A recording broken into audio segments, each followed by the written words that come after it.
Bismillahirrahmanirrahim, bonjour. Dans le cadre de cette rencontre scientifique, j'ai l'honneur de présenter le travail qui s'intitule Étude des propriétés thermoélectriques du Humer-Heusler RHTSP par la méthode DFT. Un travail réalisé au sein du laboratoire SEA2M à l'université de Mostaganem. Les alliages Heusler sont des matériaux intermétalliques découverts en 1903 par le physicien allemand Friedrich Heusler. Ils sont divisés en deux grandes familles, les Full Heusler et les Half Heusler.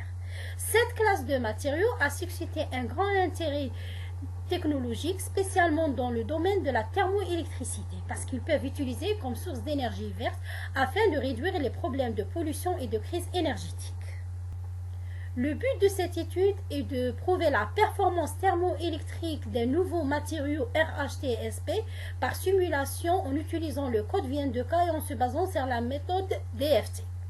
Là où l'énergie d'échange et de corrélation est décrite par l'approximation du gradient généralisé, les propriétés structurales et électroniques sont calculées par la méthode FP-LAPW et les propriétés thermoélectriques sont calculées au moyen de la théorie semi-classique de Boltzmann mise en œuvre dans le code Bootstrap. Au début, nous avons fait l'optimisation de la structure de notre alliage qui se cristallise dans la phase cubique avec un paramètre de Mite égale 6,12 angstroms. Le tableau suivant donne les différentes positions des atomes constituant ce matériau. Nous avons tracé l'énergie totale en fonction du volume de la cellule unitaire dans les cas ferromagnétiques, non magnétiques et antiferromagnétiques. On remarque que l'état non magnétique est le plus stable. Pour les propriétés électroniques, la structure de bande présente un gap indirect de valeur égale 0,74 entre le maximum de la bande de valence et le minimum de la bande de conduction, ce qui donne une nature semi-conductrice à notre alliage. La densité d'état électronique est tracée dans l'intervalle de -12 plus 12 électronvolts. La bande de valence située au-dessous du niveau de Fermi due à la forte contribution des états 4D de l'atome de rhodium, tandis que la bande de conduction elle est due à la contribution des états 3D de l'atome de titane.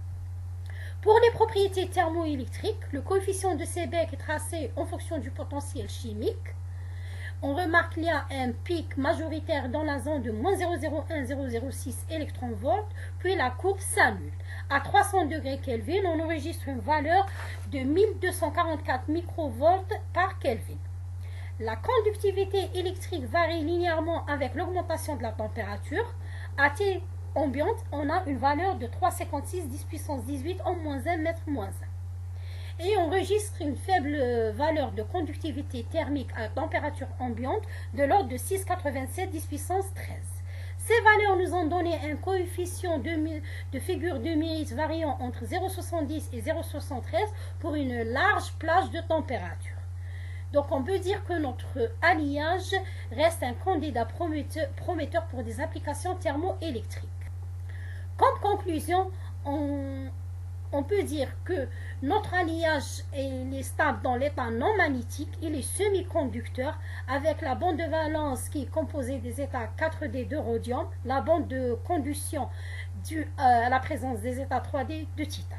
La valeur de facteur de mérite obtenue indique que le RHTSP peut jouer un rôle dans la conversion d'énergie à haute température et peut également être utilisé comme source d'énergie verte alternative.